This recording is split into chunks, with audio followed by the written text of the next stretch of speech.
Hi, in this video, we'll continue our discussion on gene-specific regulation. And up till now, we've been talking mostly about how individual genes are regulated.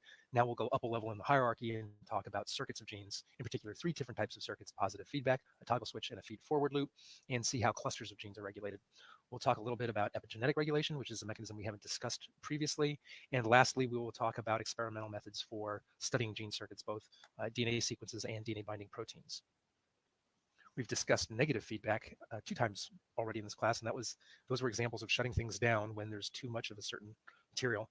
And here, we're going to look at a positive feedback loop, and this is thought of as a memory device in a sense, and that means that we're going to see is if you make a little of protein A, you will continue to make it. So that's where the memory comes in.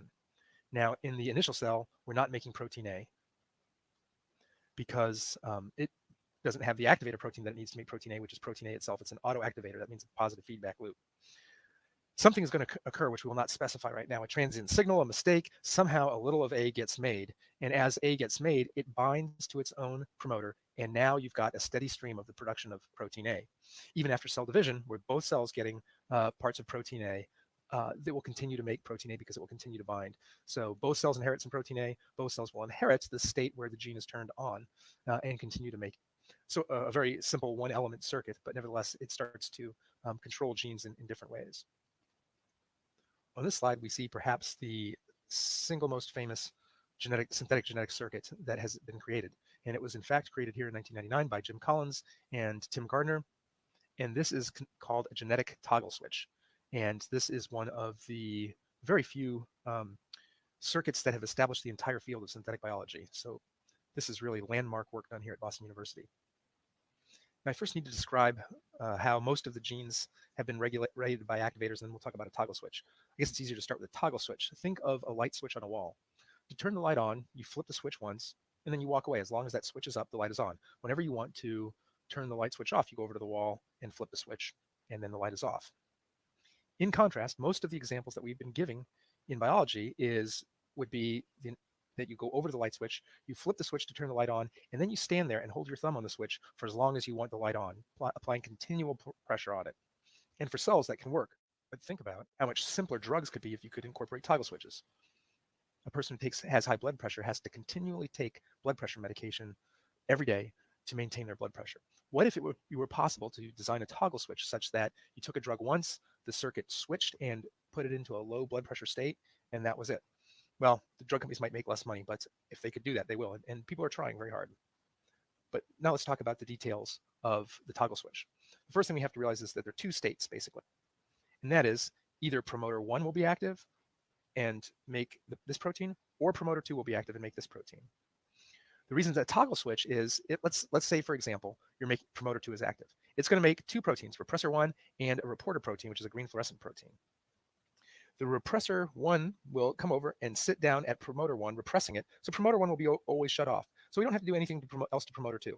Promoter 2 is always going to be making repressor 1 and the reporter gene. You're going to have constant fluorescence. But now let's throw the switch. Let's throw in a molecule that's going to interfere with the repressor 1 activity. Now, promoter 1 is free to make repressor 2. Repressor 2 will make the protein and bind to this promoter, turning it off, and you blocking expression here at repressor 1. And so you've got a stable situation where promoter 1 is going to keep working because now you're no longer making repressor 1. Promoter 1 is free to continue to bind RNA polymerase and make repressor 2, keeping this situation stable, whereas promoter 2 is turned off.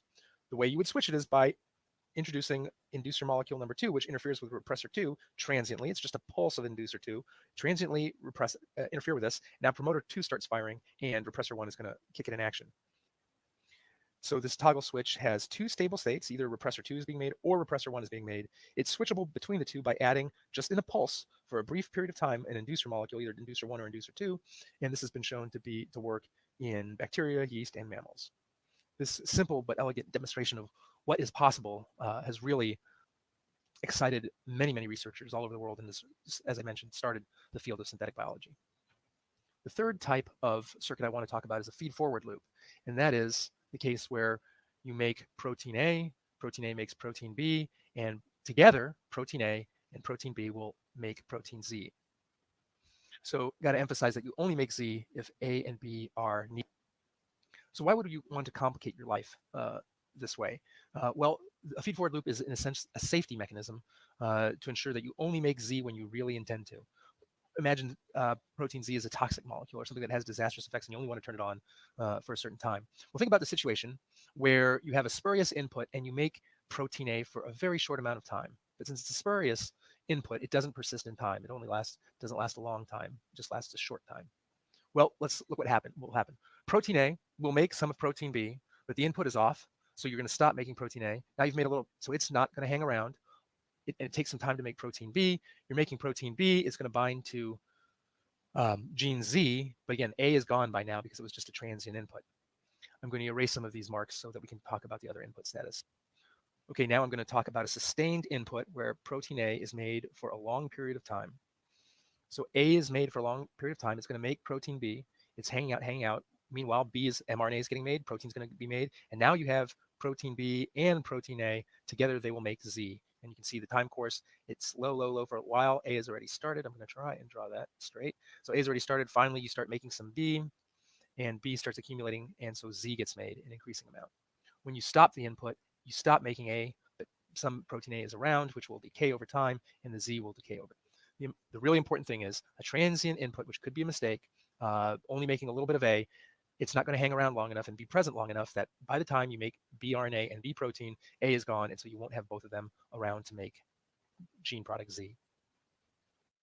Now we make the jump from circuits to epigenetics, and I think this is a good place to pause. We'll resume in the next video. Thanks.